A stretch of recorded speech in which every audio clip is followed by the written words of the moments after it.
കണ്ണൂർ ചക്കരക്കല്ലിൽ ബെഫ്കോ താൽക്കാലിക ജീവനക്കാരന് മർദ്ദനം. ഇന്നലെ ഷോപ്പ് അടച്ച് മടങ്ങുമ്പോഴാണ് ക്രൂരമർദ്ദനം. ചക്കരക്കൽ സ്വദേശി സുരേന്ദ്രന് തലയ്ക്കും കണ്ണിനും പരുക്കേറ്റു. ബിവറേജിന് മുന്നിൽ കച്ചവടം നടത്തുന്നവരാണ് മർദ്ദനത്തിന് പിന്നിൽ. നിഖിൽ പ്രമേഷ് തയ്യാറാക്കിയ റിപ്പോർട്ടിലേക്ക്. കണ്ണൂർ ചക്കരക്കല്ലിൽ ബെഫ്കോ ജീവനക്കാരന് ഇന്നലെ കടപൂട്ടി പോകുന്നതിനിടയിലാണ് മർദ്ദനമേൽക്കുന്നത്. അദ്ദേഹത്തിന് കാര്യമായി തന്നെ പരിക്കേറ്റിട്ടുണ്ട്. ചക്കരക്കൽ പോലീസിൽ പരാതി നൽകുകയും പോലീസ് ഇക്കാര്യത്തിൽ അന്വേഷണം ഇതിനോടകം തന്നെ ആരംഭിക്കുകയും ചെയ്തിട്ടുണ്ട്. സുരേന്ദ്രൻ എന്നയാൾക്കാണ് മർദ്ദനമേറ്റത്. അദ്ദേഹം ഇപ്പോൾ നമ്മളോടൊപ്പം ഉണ്ട്.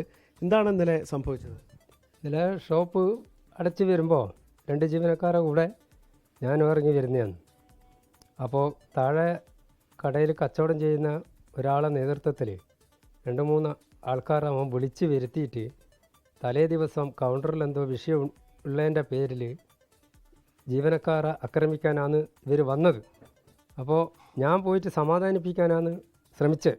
നിങ്ങളവരെ ഉപദ്രവിക്കരുത്, അവർ രാവിലെ 10 മണി മുതൽ 9-9:30 വരെ ജോലി ചെയ്ത് പോകുന്നവരാണ്, അവർക്ക് വീട്ടിലെത്തണം, അതിനുള്ളൊരു സംവിധാനം നിങ്ങൾ ഉണ്ടാക്കണമെന്ന് പറഞ്ഞതിൻ്റെ പേരിലാണ് എന്നെയാണ് പിടിച്ച് നീ ആരാടാ പറയാമെന്ന് പറഞ്ഞിട്ടാണ് എന്നെ പിടിച്ച് അടിച്ച്. ഞാൻ അപ്പോൾ തന്നെ വീണുപോയി. എൻ്റെ കണ്ണ് ആകെ വിഷമത്തിലാണ്. കണ്ണിന് കാഴ്ചക്കെന്തെങ്കിലും വിഷമം വരുമോയെന്ന് ഇപ്പം നാളെ പരിഹാരത്ത് പോയിട്ട് വീണ്ടും പ്രൊഫസറെ ഒന്ന് കാണിക്കേണ്ട അവസ്ഥയിലായി. ഞങ്ങൾക്ക് എന്തൊക്കെ പരിക്കാണ്? എന്നാ ബാക്കി ശരീരത്തിലെല്ലാം കുത്തുവെല്ലാം ചെയ്തിട്ടുണ്ട്. അതിൻ്റെ ഒന്നും ഇപ്പം ഞാൻ ഒന്നും ട്രീറ്റ്മെൻറ്റ് ചെയ്തില്ല. എനിക്കിപ്പോൾ കാര്യമായിട്ട് കണ്ണിൻ്റെതാ വിഷയം. കണ്ണ് വേദനയാകുന്നുണ്ട്. പിന്നെ ഇതിൻ്റെ കാഴ്ച നാളെ പോയിട്ട് പരിശോധിക്കണം. അതുപോലെ തന്നെ കൃഷ്ണമണിക്കെന്തോ പറ്റീനോ എന്നുള്ള അത് രാത്രി പോയതുകൊണ്ട് അതിൻ്റെ പ്രൊഫസർ ഉണ്ടായിട്ടില്ല. അപ്പോൾ അത് പോയിട്ട് നാളെ പോയിട്ട് നോക്കണം. നിങ്ങളായിട്ട് വ്യക്തിപരമായിട്ടുള്ള പ്രശ്നങ്ങളോ? ഒരു വിഷയമില്ല. അപ്പോൾ ഈ കൗണ്ടറിൽ എന്തോ ഒരു തർക്കത്തിൻ്റെ പേരിലാണ് അവർ ജീവനക്കാരെ ഉന്നം വെച്ച് വന്നതാണ്. പക്ഷേ ഞാൻ സമാധാനിപ്പിക്കാൻ പോയതിൻ്റെ പേരിലാണ് എനിക്ക് മർദ്ദനമായിട്ടുള്ളത്. കാര്യത്തിൽ നീതി കിട്ടണം.